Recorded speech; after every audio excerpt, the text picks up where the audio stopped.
The next one, I'm going to essentially do the same thing, or I could do the same thing, except this one's going from 2 to 50. So if I were to start plugging values in here, if I plug the 2 in, that gives me a 1.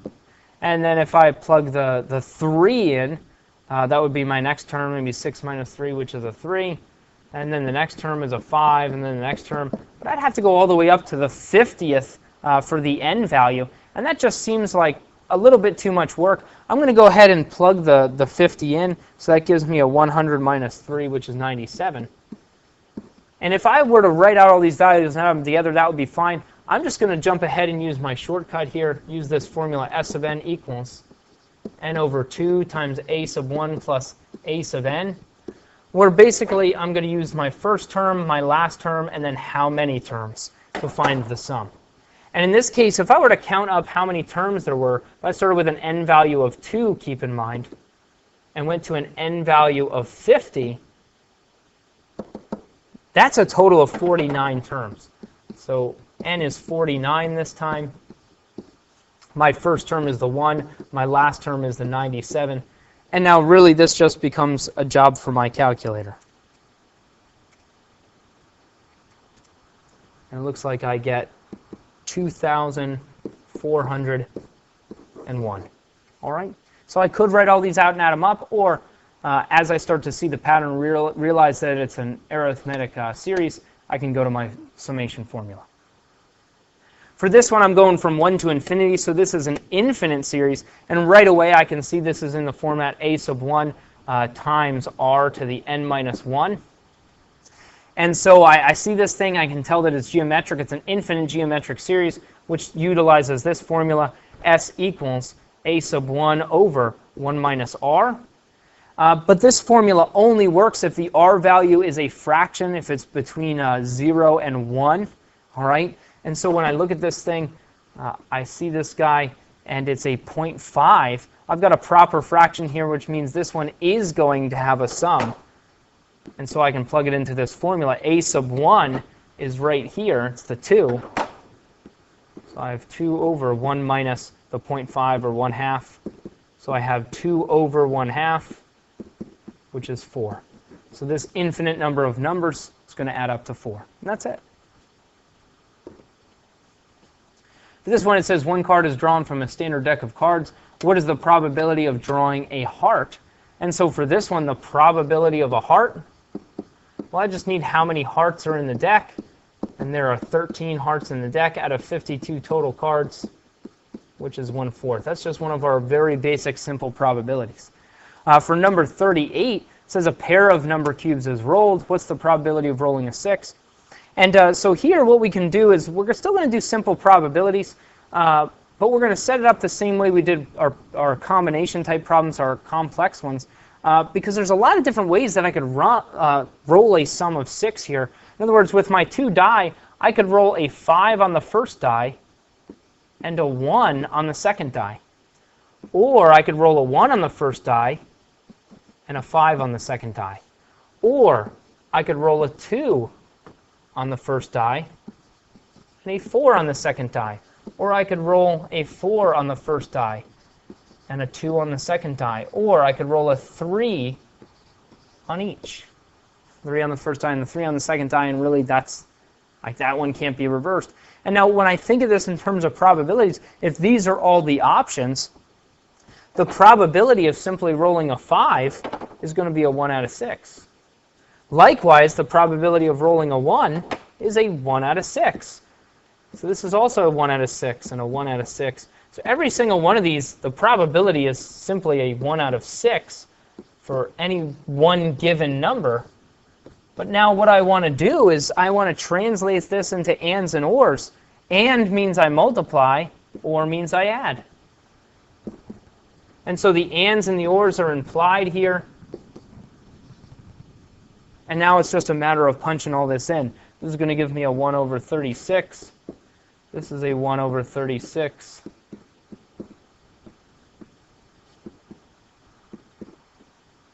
Trying not to lose track here.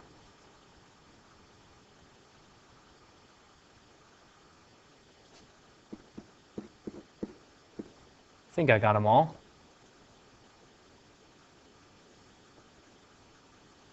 Yep. And when I add all these together, it gives me a 5 out of 36. So in terms of the probability for rolling a 6, it's 5 out of 36, and that's it. Number 39, it says, how many ways can the letters in the word Antarctica be arranged? And so this one is a permutation with repetition. I want to arrange these, so I know order matters. It's a permutation. But there are repeated values. If I switch two of the a's, it doesn't change anything. And remember, that's where I want to do the permutation, where I do n factorial over p factorial q factorial. And I basically write down how many values I have. 1, 2, 3, 4, 5, 6, 7, 8, 9, 10. So I have a 10 factorial over. I have to just represent the repeated values here. And so when I look at this, I have 1, 2, 3 a values. So I need a 3 factorial underneath here. I have 2 t values. So I need a 2 factorial. And it looks like I also have 2 c values. So that's a 2 factorial. And the reason I don't have to represent any of the ones that aren't repeated is because those would be 1 factorials, which don't change anything. And so now really this just becomes a job for my calculator, so I've just got to plug this in.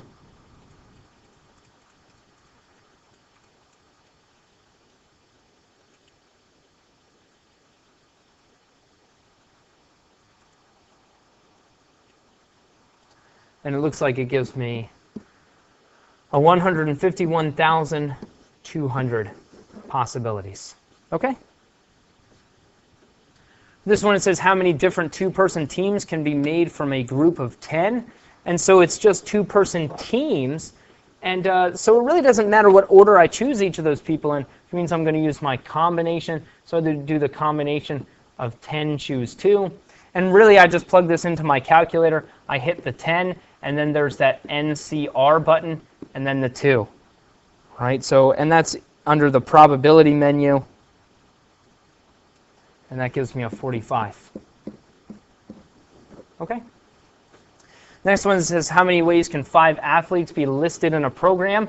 Since we're listing the athletes, it means that order matters. I'm placing them in a specific order. So I'm going to use the permutation. I'm going to do the permutation of 5, choose 5. Again, in my calculator, I go into the probability menu. I have to hit the 5, then the permutation button, and then the 5. That gives me 120. The other option for this one is to use my fundamental counting principle. There's 5 slots to list these names. There's 5 options for the first slot. Now I've used one of the names. There's only 4 options, then 3, then 2, then 1. And that would also give me the 120. Okay? For this one, it says locker numbers at a particular school are labeled with 2 letters followed by 3 numbers. And when we're talking about these 3 numbers, we're talking about single-digit numbers, okay? So that's going to be single-digit numbers. And I didn't specify it in here, and I probably should have. We'll say that the numbers and the letters may be repeated, okay? So repeats allowed.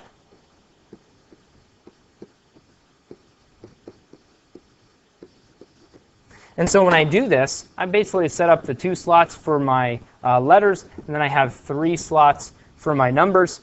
For the letters, since I can't use I and O, and that's very typical that I and O aren't used because they look too much like zeros and ones. And so when I do this, the letters that I can choose from are 24 in terms of the number of options. So 24 options for the first letter, 24 for the second letter. Then in terms of the single-digit numbers, there are 10 single-digit numbers, and since I can repeat those, there are 10 options for each of those values. And now it's my fundamental counting principle. I'm just going to go ahead and multiply these. So I've got 24 times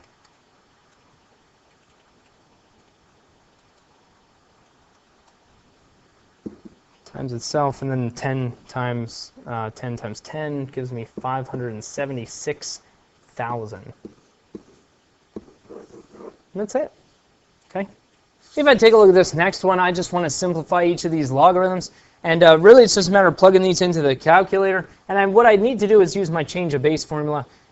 Any base can be rewritten in whatever base I want. And typically, the 2 that I choose are either the common logarithm or the natural logarithm, because those are the 2 that are always equipped on the calculator. All right. For me, I like to use the natural logarithm. So for this one, I do the natural log of what was inside there, which is the 18, over the natural log of the old base, which is a 5. And it's just a matter of plugging this into my calculator. Just be careful. Make sure you have parentheses around the 18. Make sure you have parentheses around the 5 so that nothing gets mixed up here. And you end up with a 1.796. So where I'll round it. All right.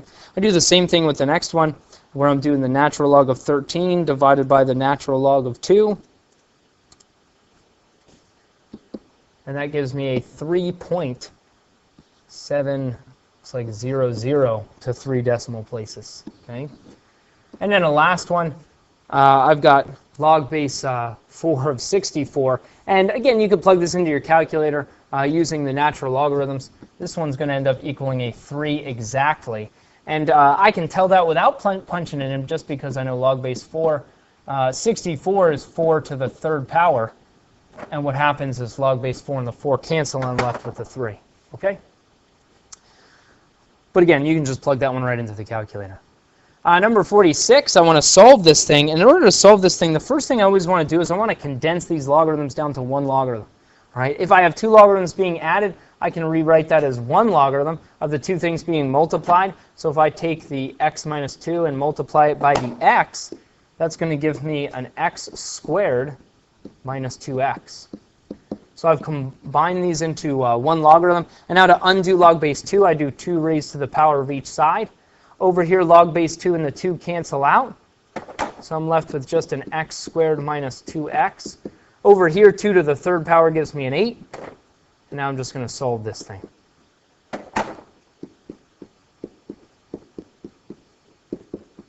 This guy's going to factor into an x minus 4 and an x plus 3. So I find out that x equals 4 and x equals a negative 3. But make sure you check for extraneous solutions. Remember, I can't plug negatives or 0 into a logarithm, which means this guy is an extraneous solution. So my only answer for this one is that x equals 4. Okay? If I look at the next one, I want to do the same thing. I'm going to isolate the logarithm, so I'm going to add the 1 to each side. And again, that 1 is not inside the logarithm, and I can tell because I have to use parentheses to kind of contain those if it was inside the logarithm. So what this one is telling me is that just this x is inside the logarithm, then I'm subtracting the 1. So I'm going to add that 1 to each side. So I'm going to get 3 log of x equals 6. I still want to isolate the logarithm, so I'm going to divide each side by 3. So I've got the log of x equals 2. And now keep in mind, since there's no base written here, it means that this is my common logarithm, which is log base 10. Just like my natural logarithm, which we'll look at next, is log base e. So to undo log base 10, I have to do 10 raised to the power of each side. Over here, log base 10 and the 10 cancel. So I'm left with x. Over here, I have 10 to the 2nd power, which is 100. And that's it. And I can easily plug this back in and check it and find out that it works. Okay? If I look at the next one, I've got 2 natural logarithms, and I want to rewrite these as one natural logarithm first. So this is going to be the natural log of, well, 2 logarithms being added, I can rewrite as one logarithm of the 2 things being multiplied. So that's going to give me a 2x. And now from here, to undo the natural log, just like log base 2, I did 2 raised to the power of each side. Log base 10, I did 10 raised to the power of each side.